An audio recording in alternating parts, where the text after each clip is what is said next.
Welcome to the Model Millennials podcast, where we empower Gen Y to be the best versions of themselves.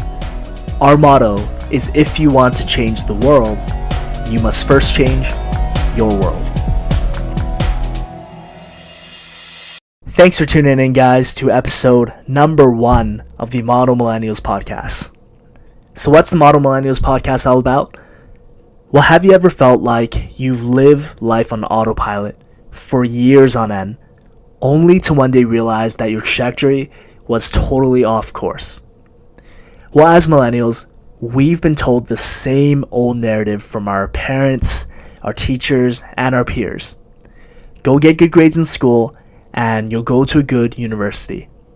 Graduate with a degree, and the world's your oyster. You'll have your pick of the litter with your job search. So we follow these instructions on autopilot. But only now are we realizing that university alone just really hasn't prepared us properly for success in adulthood. And that's in essence what the Model Millennials podcast is for, to fill in that gap. The Model Millennials podcast is designed to set you up for true success in your early adulthood. And what does that look like? Well, they say that success is made up of 3 components: knowing your purpose in life, growing to reach your maximum potential, and sowing seeds that benefit others. You can think of Model Millennials as the home base for your growth journey, to help you to find your purpose, to help you to grow to become the optimal version of yourself, and ultimately to pay that forward to others. I'm your host, Joel Zhu, and I want to start off with a confession for all of you. I am a millennial. Scandalous, right? Well, the reason I say that calling myself a millennial can be a guilt-ridden confession is because nowadays, when you say that you're a millennial, it doesn't just mean the official definition. When you say that you're a millennial, it doesn't just mean that you were born between the years of 1981 and 1996, that you're between the ages of 23 and 38 as of 2019. But when you say that you're a millennial, it implies so much more. The world labels certain values, certain beliefs, and a certain mindset to us just for being a millennial. So let me give you an example of this. Recently, I was on YouTube and I came across this video that piqued my interest. It was a video by Simon Sinek, and if you don't know him, he's the author of Start With Why. He's this famous TED Talker who popularized the Golden Circle concept. And so in that video, he talks about the subject of millennials in the workplace. He gave his honest criticisms of millennials as a generation, and he talked about how parenting, technology, our environment, and other factors have shaped the millennial culture to have this tendency of entitlement and impatience. So at first, I finished the video, and I really didn't think much of it. I thought, yeah, okay, some of his examples were on point and reflected a few of the millennials that I knew, but it didn't really apply much to me, to be honest. I was ready to move on to the next video, but I made the mistake of scrolling down to the comment section. And holy shit, people were worked up. There was a riot of comments from millennials, both disputing his assessment and also taking his side. Some millennials were justifying why we have it tougher as a generation. Some millennials outright disagreed and said that the mass majority of millennials just really aren't that way, and that he was taking this small sample size and he was magnifying it. While, on the flip side, other millennials just couldn't agree more. They said that his depiction of us was right on the money. So I read through what seemed like a lot more comments than I really should have, and the more I thought about it, the more I felt like this topic just didn't sit right with me. I really wasn't sure which end of the spectrum I sat in. So it got me thinking and asking a couple questions. The labels that the world puts on us as millennials, how much of this is true say, and how much of this is just the age-old tendency of this older generation complaining about a younger generation? Are we actually that different from generations in the past, or do all people that are in their early adulthood act this way? What are the positive and negative connotations to being a millennial? And what's the right way to respond in our lives to these labels that the world puts on us? So these questions drove me down this rabbit hole of research, reflection, and honestly a lot of idle thinking. And I want to share with you today some of my mad thoughts from my perspective as one of you, a millennial. I want to share with you the common labels, both positive and negative, the rest of the world snaps on us. I want to share with you whether I think these characteristics are accurate, and more importantly, how I think we should respond appropriately. I want to share with you why I think our actions as millennials are amplified more than ever before, and how we can either become a generation the world will never forget, or a generation that is easily forgotten. So let's dive in to some of the labels that the world has put on us. They say that if you are a millennial, you are part of the Peter Pan generation, the generation that doesn't want to grow up. We're so focused on staying young that we neglect to think about our futures. We quit our stable jobs to chase after our passion, but then our passions change daily. One day we'll go on YouTube and we'll watch a video that inspires us to be an artist, a singer, or a creator. And then the next day we'll watch TED Talk and we'll be inspired to do something totally different, like to be a developer, an investor, or data scientist. We talk all the time about how we want more than anything in the world to be in a meaningful vacation with a good work-life balance. But we'll spend more time planning our annual vacations than we ever do planning our lives. If we're not careful, we'll live in Neverland forever. They say that if you're a millennial, you are part of the slacktivist generation. Slacking activists. Most millennials, we have this heart to want to do good. We want to create social change and we want to make a difference. And it's a really noble mindset. But when millennials say they want to fight for a cause, what they are missing is the actual fight in that statement. It's not enough just to like or share a cause on Facebook. It's not enough just to volunteer once a year and post a selfie with the hashtag volunteer life, hashtag giving back. We want the feeling that we're leaving a positive footprint in the world, but if we look at our budget snapshot, it shows that we'd much rather blow our money on shots and Instagram-worthy restaurants than to donate to a charity. If we assess our calendars and our schedules, it shows that we'd rather spend our time binge-watching our favorite Netflix shows or playing on a recreational sports team than to commit our time to a cause. They say that if you are a millennial, you are likely a wantrepreneur, a wannabe entrepreneur. Aspiring millennial entrepreneurs, they have the audacity to dream at a global scale. They'll say they want to be the next Mark Zuckerberg or the next Elon Musk. They want to solve big problems, be a founder of a company, make an impact on a macro scale, all wearing jeans to work. But it turns out that most millennials, they're all sizzle and no steak. They'll take shortcuts to create these half-hearted, quote-unquote businesses, and they're happy to call themselves a founder, a consultant, or freelancer on their LinkedIn. But the difference between the entrepreneurs who are for real and the ones who aren't are the ones that truly put in the groundwork, that have the work ethic and the dedication to see a project through so that they can authentically call themselves a founder with full integrity. The labels of having the Peter Pan syndrome, being a slacktivist, and personifying an entrepreneur, they're really just buzzwords the world has stamped on our generation. These terms can reveal our tendencies as Gen Y, but at the core, they're really just cultural signals attached to millennials. But there are criticisms of us as millennials that hit us where it hurts. And some of these condemning qualities the world believes we embody, they go beyond just the surface level. They attack us at the root of who we are as millennials. And the most familiar of these millennial criticisms that you've probably heard over and over before is that we have the entitlement mindset. And that really is the big one, isn't it? If you're in Gen Y, you've heard it a million times. Millennials are entitled. But is this true? Well, to answer that, I think we need to start first with the definition of entitlement. It means we feel we are owed something intrinsically. But feeling you're entitled to something isn't always wrong, is it?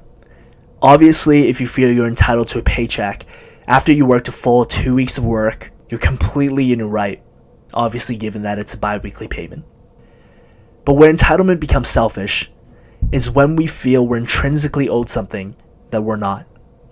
Now, of course, I think this characteristic comes down to the individual, much like other qualities as well. But what I find about this characteristic that's interesting is that it comes down to the individual more than other qualities, because I find that entitlement really lives on the extreme for millennials. We're either totally guilty of having an unhealthy entitlement mindset, or we violently oppose the entitlement line of thinking. But there's not a lot of us that live in this middle ground. So, given that fact, instead of just telling you outright what makes a millennial entitled, I want to let you be the judge. So I'm going to spice up this section for you a little bit by playing an if you are blank, you might be a blank game. So if you are guilty of this quality, then you might be an entitled millennial. And I'll let you determine if any of these statements either resonate with you, or you can think of someone who embodies these qualities. So if you are stunned that your parents stopped paying rent for you in your second year of college or university, you might be an entitled millennial. If you expect that you can always move back in your parents' home as a fallback plan, then you might be an entitled millennial. I mean, why keep a job I hate when I can just always move back with a fam? If you expect to land your dream job right out of college and turn down roles because the title just doesn't hold enough status for you, you might be an entitled millennial. If you reject job offers because they don't offer flexible hours, free snacks, and beanbag chairs, you might be an entitled millennial. If you expect a seat at the table with your company just because you're passionate about a subject, you might be an entitled millennial. If you find yourself talking about how you can run the company better than your CEO while you're smoking weed with your friends or out partying, then you might be an entitled millennial. Just to clarify, I'm not saying that if you're guilty of any of these qualities, that means you're automatically an entitled millennial. That's not what I'm saying at all. For example, if you happen to move back in with your parents, it might have just been that your financial situation dictated that it was the right move for you to make. Whereas if you have an expectation that moving in with your parents is always a right and not a privilege, that's a totally different story. All I'm really getting at is that these scenarios I've seen amongst millennials might be a sign of entitlement. There are honestly a plethora of scenarios out there for why millennials might be entitled, but that's really just the first of the millennial labels. They say that another issue we're facing as millennials is that we're at higher risk of mental health issues. Bensinger, DuPont, and Associates revealed in a widely cited case study that millennials were reporting depression in the workplace more than any other generation, 1 in 5 or 20%. In contrast, baby boomers and Gen X both hovered around the 16% mark. So what's the root cause of our depression? Well, according to Thomas Curran from the University of Bath, our generation feels overly burdened by perfectionism. We've created a mentally draining combination of excessively high personal standards and overly critical self-evaluations. Doesn't that statement ring true? We millennials are infamous for comparing ourselves with others. We'll peruse through our social media, seeing other people's highlights while we're going through our bloopers. We'll scroll through our Facebook feed and see our peers having the greatest time in their lives traveling to these amazing destinations. We'll see photos on an Instagram feed with our friends at lit parties. We'll see an update on LinkedIn from our friend who just got another promotion at work. And these images give us the green Grinch eye. Next thing you know, we'll try to do the same. We'll be having this shitty time at a party, but we'll be happy just to take a photo with all smiles as a selfie just to show off to our social network. And another factor that contributes to our depression is that we're also a generation of superficial relationships. Millennials unknowingly substitute social media and the occasional good time for deep, meaningful relationships. We're forgetting that there are more factors to a healthy, sustainable relationship than just a good time when you're with that person. But that a solid relationship, it starts at the compatibility level of your values and a common purpose. We also forget about the fact that any good relationship takes dedication and a practice skill set. Instead, millennials are all too happy to flake out and cancel on our friends last minute just because it was only a yes on Facebook, and we don't feel like we deserve any repercussion for it. They say that millennials are fighting this uphill social battle, and it looks like we're losing. Finally, a millennial dilemma is that we're all seeking purpose, and a majority of us are having trouble finding it. A regular 9 to 5 just isn't going to cut it anymore. We want our work to mean something, and the stats show it. 75% of millennials would rather take a pay cut to work for a socially responsible company. 94% of millennials would want to use their skills to benefit a cause. And 36% said they work harder for a company if it benefited society. Millennials crave for purpose in our lives, but purpose has been eluding us. Some of us feel like we jump from job to job, never quite finding the right fit for our life mission. Trial and error is a game. But how many more of these vocations do we have to experiment with before we finally achieve that ever-elusive, fulfilled feeling at work? Some of us will try to wrestle between meaning and the many bills that demand our attention. It's hard to find work with purpose when nonprofits and social enterprises pay significantly less than their corporate counterparts. We crave purpose over paychecks, but paychecks shout at us, while purpose whispers. Some of us try to take charge, and we try to create our own purposeful destinies. 51% of millennials own or intend to own their own businesses. We've made it loud and clear to companies that if they aren't willing to comply with social responsibility and a work-life balance, then we'll just go out and create our own reality. We want to make our own rules. And some of us, we just plain don't know how to even get started finding our purpose. We know we want it. We know there's a hole in our hearts to be filled, but we need some guidance. Purpose for millennials is becoming almost as important as the air that we breathe. So far, I've outlined a few cultural labels and root issues that Gen X and the baby boomers have accused us of. But the big question now is, are people right to accuse us millennials of these tendencies? Is it just another older generation complaining about a younger generation? Well, I think it's a little bit of both. While it's no surprise that a previous generation has criticisms of a younger one, and it's true that younger people just tend to embody some of those qualities that I mentioned before, there's also a uniqueness about millennials that no other generation has ever had. What's unique about the millennial generation is that both our positive and our negative qualities have been magnified. Think about it this way.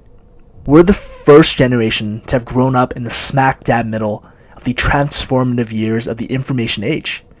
Having the internet, emerging tech, online social communities, and unique software has amplified every one of those characteristics we embody today. Let me explain. If you're a lazy millennial, it's become easier than ever before to be excessively lazy. Companies are chomping at the bits to create the next new tech, the next new app, new software that makes your life easier. And making your lives more convenient is really a moneymaker. If you're lazy, for example, it makes it so much easier to be lazy when you can just order off Uber Eats on your couch instead of ever having to leave your apartment to get food. I remember there was this one time where my friends and I just had to walk a couple blocks, but because it was a cold night, we just decided to call an Uber to walk 2 or 3 blocks. The laziness magnifies. Other poor qualities are amplified too. If you're a narcissist, or if you're insecure, you can get your dopamine rush just by posting frequently on social, baiting for likes. Whereas in the past, you actually had to go out and meet people, and you had to get in-person social feedback just to earn your social branding points. Now, if you wanted to, you can just put on a boatload of makeup, hop back in your bed, take a selfie with the caption, "Just woke up, feeling so ugly," and fish for all the compliments you want in the comment section. Never has any other generation had the ability to do things like this. No wonder our bad qualities have been amplified to the world. But on the flip side, our positive qualities have also been magnified. And I believe we've been given more opportunity than any other generation that's ever existed. If you're a millennial with ambition and a good work ethic, your chances of success have also skyrocketed compared with our predecessors. In the past, you had to be an apprentice for a number of years and then a journeyman until you finally reached that stage of master. And you had to spend a lot of time trying to acquire information and skills you need in that craft, and you can only do that through that process. But to start a business today, it's a different paradigm. Whereas if you were to start a business in the past, the industrial age required a hefty upfront capital that only the wealthy could ever afford. Thanks to the internet though, any information is out there and available for us to draw from. We can YouTube a DIY video, we can listen to a podcast, find a blog post, or ask a question in a forum, and we'll find the answers we're looking for. Changing vocations or learning a new craft, honing your current one, they're all well within our reach. You can essentially be mentored through the web from people that you've never even met or heard of. You can go online and choose any mentor that you like by watching their videos. If you want to build a successful business, you can go online anytime and start an online business. You can start a dropshipping business, an affiliate marketing one, a YouTube channel, you can start a blog, an Amazon FBA business. The possibilities are endless, and you can start it with little to no upfront capital. So for these reasons and more, this is really even the playing field for anyone with an internet connection and a work ethic. The hardworking millennials have just that much higher of a chance for success today than our predecessors, and our successes have been amplified. To really hammer down my point on how unique the millennial generation is, I want to go beyond just how unique our issues are compared with Gen X and the baby boomers. I want to talk a bit about how different our issues are with the rest of human history. So I've recently been reading the book Homo Deus. It's a phenomenal book by the author Yuval Noah Harari, and it's the sequel to Homo Sapiens. And it's been an eye-opening book. So the book talks about the trajectory of the human race, and the author outlines how millennials and really any humans alive today are living in a really unique time in world history. So I'm sure a lot of you had a chance to pick up the book, but I definitely recommend it if you haven't had the chance, because this book really gave me a new perspective on how different human problems were in the past relative to millennial problems. And I think it'll do the same for you. So here's a bit of a snapshot and summary on a few of the points that the author made along with my insights. If you think about it, all throughout history, humans have suffered from three primary problems: famine, disease, and war. Since the dawn of the human age, famine has been a mountain to conquer. In ancient Egypt and India, when a drought came, it was likely that 5 to 10% of the population would perish. Between 1692 and 1694, 15% of the population of France died from starvation after bad weather had ruined their harvests. That's really not too long ago if you think about it. I mean, today we complain about the bad weather being too hot or too cold, but imagine being born just a few generations before and worrying that the weather would affect whether you can continue on living. Today, you and I are far less likely to die from hunger. Even if you're struggling in the third world, government agencies, private insurance schemes, and international NGOs, they may not rescue you from poverty, but for the most part, they will provide enough calories for you to survive. And of course, most of us living in the first world have never really worried about where our next meal is going to come from. We're not praying to the heavens to yield healthy crops this year. We might have missed a meal or two before, and we're happy to embellish our situation, saying that we're quote-unquote starving. But most of us have never really known true hunger. We can walk in minutes to the nearest grocery store or restaurant and fill up our stomach. Today, we are far more likely to die from binge eating McDonald's than from famine. Another human complication we've battled for centuries is disease. I remember vividly sitting in history class when I first learned about the outbreak of the Black Death. My teacher said that in the 1300s, between 75 million to 200 million of the Earth's population had died. She said that in England specifically, 4 out of 10 people perished from the epidemic. Man, line up 10 of your friends in your mind and imagine knowing that 4 out of 10 of them were likely to pass away. That's a grim thought, right? I was genuinely shocked when I first heard about it. I could barely fathom it. The idea that so much of the Earth's population was wiped off the face of the Earth, it just sounded too much to me like a post-apocalyptic movie or a Walking Dead style show.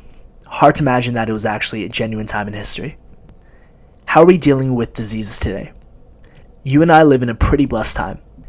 Not too long ago, in 1979, the World Health Organization, otherwise known as WHO, declared that smallpox was completely eradicated, the first epidemic which humans have completely wiped off the face of the earth.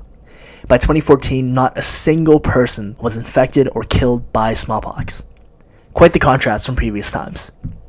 We're lucky enough to live in a time where biotechnology enables us to defeat bacteria and viruses, where doctors have tools to quickly identify and cure new illnesses, and where the medical community advances in leaps every single year. we live in a time of medical prosperity. Yet today, we're more likely to die metaphorically inside than to die from a disease. Last but not least, war has taken place as the third pillar of human tribulation. Now, I'm half Taiwanese, and I remember thinking recently that if I had been a Taiwan citizen instead of a Canadian one, I would have been subject to conscription. It was weird for me to think that I might have had to spend 2 years of my life serving in a military capacity. But even then, I knew that there was little chance that I'd ever have to go to war, even if I was to join the military. I'm fortunate enough to have only thought about war really a handful of times in my life, but most of human history had to keep war top of mind. For example, in ancient agricultural society, human violence was responsible for 15% of all deaths. In the 20th century, violence was responsible for 5% of deaths. In the 21st century today, it's responsible now for only about 1% of global mortality. But this shift makes sense though, right? War becomes less likely when the world's superpowers now have nuclear weapons readily available to launch at the click of a button. It means that in 2019, war is now closely associated with mass suicide. So that's a pretty strong incentive for governments and military to work things out peacefully instead. And even from an economical standpoint, putting aside millions and billions of dollars to finance a war just really doesn't make sense. These reasons, amongst more, deter our world leaders to engage in war. Okay, so you might be thinking, what about the war against terrorism? Isn't that war well and alive? That's a threat to our safety, right? Well, in 2010, terrorists killed a total of 7,697 people across the globe, most of them in developing countries. While it's no doubt a large issue to be addressed, and of course I would never downplay this issue, in comparison, WHO estimates approximately 800,000 people die from suicide every single year.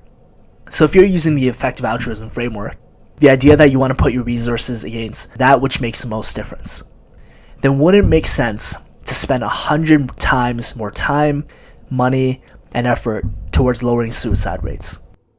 While to our fathers, war has been a pressing concern, today, you and I are more likely to die from an overdose than from a terrorist attack. So you can see that from the dawn of the human age to the age of the millennials, that our primary human problems have changed drastically. Today, we're more likely to die from obesity than from starvation. We're more likely to die from old age than from disease. We're more likely to die from suicide than from war. The past human plights just aren't really our reality anymore. When was the last time you even thought about those three factors, famine, disease, and war, as a genuine problem in your life? If we contrast our millennial mindset problems with the century-old issues of famine, disease, and war, our so-called issues all sound a bit like first world issues, don't they? Well, that's because for the first time in thousands of years, millennials can overlook these common problems that humankind has faced for so many generations. We've grown up in a time in world history where the majority of us have experienced the highest standards of living that humans have ever seen, especially those of us in the first world or in North America. If I have a craving, I can drive down to the grocery store and find almost any delicacy I want. If I'm cold or hot, I have easy access to just temperature. If I want knowledge or information, I can access the internet and get information night or day. Our life expectancy has also increased since even 50 years ago, in 1967, at 71 years old to 79 years old today. I could go on for days on how lucky you and I are as millennials and how our standard of living has increased. If you were told in the past that you've had better days or that we've had better days as humans, I honestly have a hard time believing that. I think our better day is today. Our fight against famine has turned into a fight against overindulgence, temporary pleasures, and procrastination. Our fight against disease has turned into a fight against mediocrity, boredom, and complacency. Our fight against war has turned into a fight against entitlement, depression, and a purposeless life. We fulfilled and surpassed our basic needs on a Maslow hierarchy level, and we've graduated to having a very different set of problems, not physical ones, but mental ones. But those problems still exist. And that's why a lot of millennials in the first world, they wonder why they don't feel happy or fulfilled, even with all the advantages they've been given. It's because millennials are fighting a very different kind of war, an intangible war, but a war nonetheless. Our enemies now are wearing invisible cloaks, but that doesn't mean it's time to lay down our gloves. As you heard from some of the stats above, these newly birthed enemies are still very much lethal. And we as millennials still need to put up our dukes more than ever against these concealed enemies, or we will lose. So given all the millennial problems I've outlined before, it might sound like the millennial issues are beyond repair. It might sound like we're at a significant disadvantage, but I'm telling you, don't throw in the towel yet. Even with all those millennial issues I mentioned before, we have certain beliefs, values, and mindsets as a millennial that are praiseworthy. We have certain cultural signals that make millennials a force to be reckoned with. And what are some of those praiseworthy values millennials have? Let's take a look at some of the more optimistic ends of the spectrum for millennials. As mentioned above, millennials demand global impact. We have in general a high moral standard ingrained in us. We want to see humanity thrive, and we expect to see social change. It's a noble trait. We are also more idealistic and optimistic that we can achieve this impact than ever before. And I want to illustrate this to you with an example. So shut your eyes for a moment and imagine that you're in the medieval times. Maybe you're walking through a corridor and you're holding candlelight, and perhaps you're sitting on a barrel of hay. You're talking to your medieval friend, and you say, "Oh man, I am just sick of lighting candles. Imagine if one day we could just flick on a switch and light will illuminate the room. I'm also sick of how long it takes horses to travel. What if one day I could bend and shape metal and fly people across the Atlantic Ocean?" Your friend would think you're insane. But today, we obviously don't think that's insane. We've seen, for lack of a better word, some crazy shit as millennials. We've seen robotics, spacecrafts, medical marvels, and much more. We even had brilliant billionaires like Peter Thiel working on immortality. It gets harder and harder to discount possibilities when the impossible has been conquered right in front of our eyes as millennials. And so we've adopted possibility thinking. We've become more ambitious and more confident in achieving higher heights than ever before with any other generation. On top of that, we've become more tolerant and open-minded than ever. Millennials are exposed to an ocean of information in any given day. We turn on our social platforms like Facebook, Google, or YouTube, and we're exposed to different people from different backgrounds, cultures, races, experiences, and skills. The world has become a smaller place for us through these means of connectivity, and it's become a global community. We're also an economic force to be reckoned with. By 2025, it's estimated that millennials will make up 75% of the workforce. That is a heck of a lot of economic power, influential power, and really all kinds of power in the hands of millennials. We understand also the power of conscious consumerism. We understand that every single dollar we spend with a company is voting for that company's success. And as a result, we won't just spend our money on the cheapest option always. We'll spend our currency on businesses that have a tie to social change. Finally, we've been given some empowering resources that our forefathers would have killed for. As I mentioned above, we've grown up in the information age, where in the palm of our hands we have these handheld devices that allow us to compete against large corporations. It's easier now to start a business than any other time in history, and the stats show it. We've already launched twice as many businesses than our baby boomer predecessors have. It's easier now to spread a message than ever before as well. Virality has become more of a science than an art, and we have the power to spread positive messages easier than ever before through these online means. I mean, just look at the ALS Ice Bucket Challenge, and you'll know exactly what I'm talking about. It's also easier now for us to learn any skill. Like I mentioned before, if you're not sure how to do something, hop on Google, hop on YouTube, go to Udemy, lynda.com, and countless other websites, and you'll find someone to guide you no problem. And best of all, we have access to the information in a generally free or close to a manner. DIY is even so popular that we've created our own acronym for it. These factors, amongst many more, give millennials an edge that no other generation has had in history. So you can see now that millennials are walking a tight line between reaching our potential as a generation and completely missing the mark. We have more potential than many of our predecessors, and yet at the same time, we are also so close to failing miserably as a generation. We could either be a remembered generation or a forgotten generation. And we've seen this in the past. Did you know that the silent generation, those born between 1925 and 1942, they never had a president of the United States? In fact, along with their little impact to the world, it granted them the name of the silent generation. In contrast, the generation prior, the greatest generation, had 7 American presidents in that generation, including John F. Kennedy and Ronald Reagan. They lived through the Great Depression, and people would actively volunteer to give up their lives for their country and for the world to fight in World War II.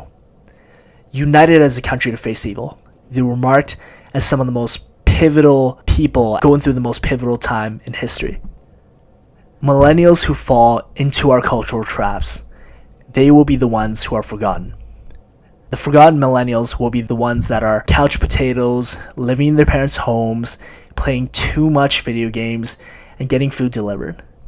These will be the millennials that are keyboard warriors, that criticize other people in the arena, whether it's sports players, teachers, celebrities, or business people, having never played the game themselves. They are the millennials that spend their adulthood on temporary pleasures, blowing their savings on clubbing and pubbing every single weekend, and spending on excessive vacations. These are the millennials that are delicate snowflakes who choose the avenue of comfort and convenience all their lives. Whereas the millennials who embrace their cultural strengths will be remembered for changing the world. And we've seen hints of this already. I recently came across a Forbes article outlining some millennials and their feats, and some of these millennials are incredible. Here's just one example of an outstanding millennial. In 1994, Jacqueline Mirakatete, I'm probably butchering her name, but she turned 9 at the time, and her parents and 6 siblings were murdered in Rwanda's genocide. She got asylum in the US and moved in with her uncle. As a teen, she began to speak out about the dangers of ethnic hatred.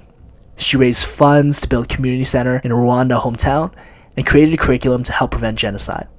She quotes, "I suffered through things that no human should have to experience, and people need to know what happened." In December, she returned to Rwanda for the first time since 1994. She's quite the individual and quite the role model amongst millennials. You can see the contrast with some of those millennial problems before. If we don't step up to the plate, we will become a generation forever labeled as entitled, self-righteous, and lazy, a forgotten generation. But if we do straighten our backbone and stand up to the plate, we have the potential to be one of the most influential generations in history, a remembered one. Now, I've painted 2 pictures, one of a millennial dystopia and the other a millennial utopia. You can see the millennial potential is a 2-headed coin. So what is going to make the difference between us flipping heads or us flipping tails? What I believe, as cliche as this might sound, is that the difference starts with you. If you want to change the world, you must first change your world. So if we want to make a macro difference, we must first make a macro difference in our own lives. And that is in essence what the Model Millennials mission is all about. There was a story about a monk. In his early 20s, the monk had set out to change the world. Young and naive, he wanted to shoot for the stars and make a huge difference for his fellow man. In his 20s, he quickly realized that he didn't have the resources, the competency, or the mindset to make that change. Instead, in his 30s, he set out to change the nation. But again, he ran into the same issues.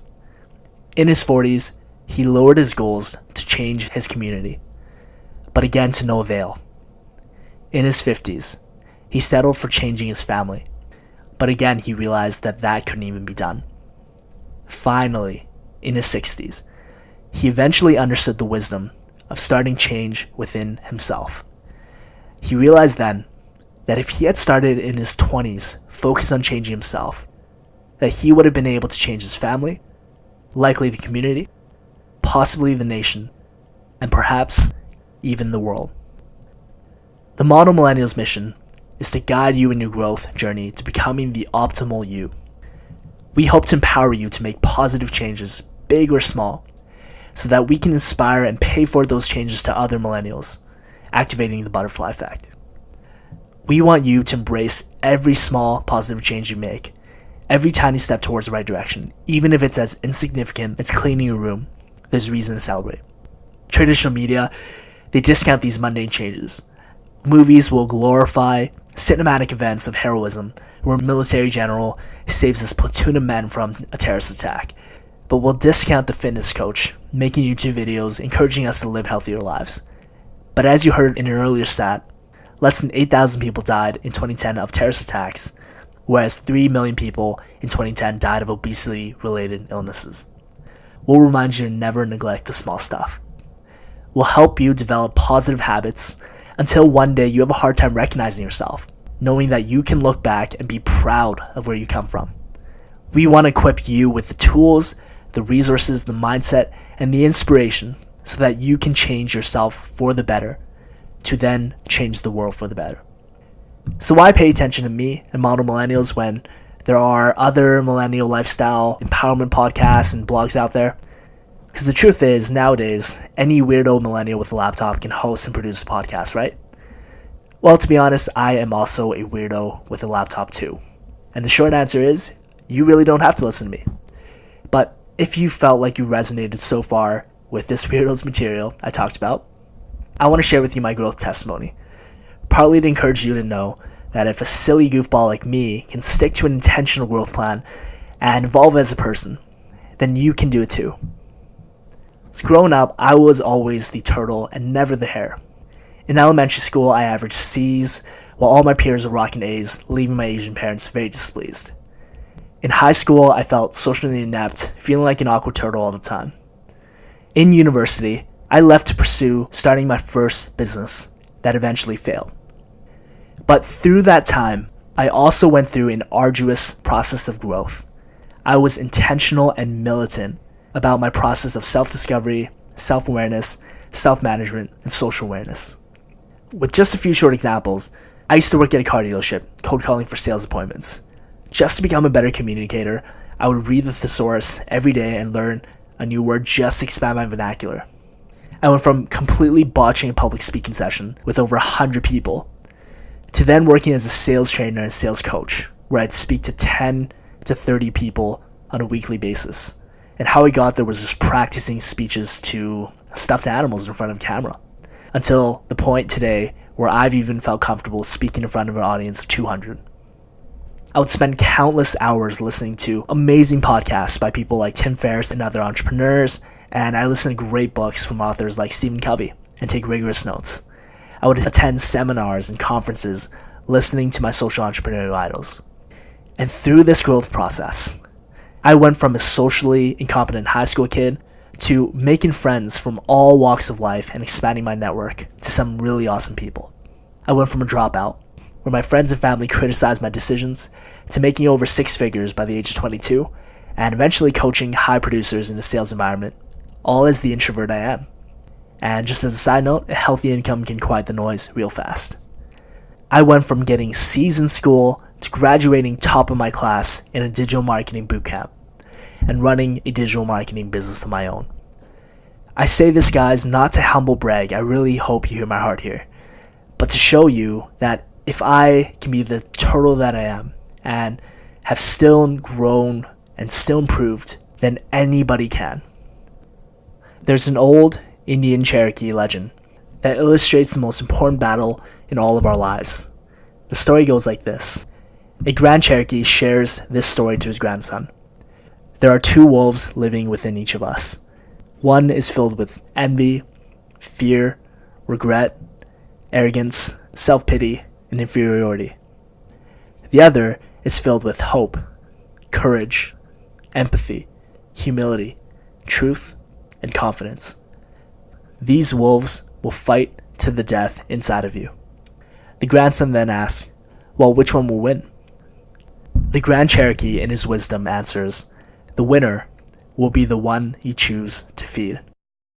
I'm constantly fighting every day to feed the right wolf. If you have an inner desire for growth, if you have a passion for social change, if you're a millennial or you have a millennial mindset, then I hope you join me in feeding the right wolf inside of you. Thank you for listening and being part of episode number 1 of the Model Millennials podcast. Visit modelmillennials.com/subscribe for more of the latest and greatest content from Model Millennials. Look forward to seeing you soon.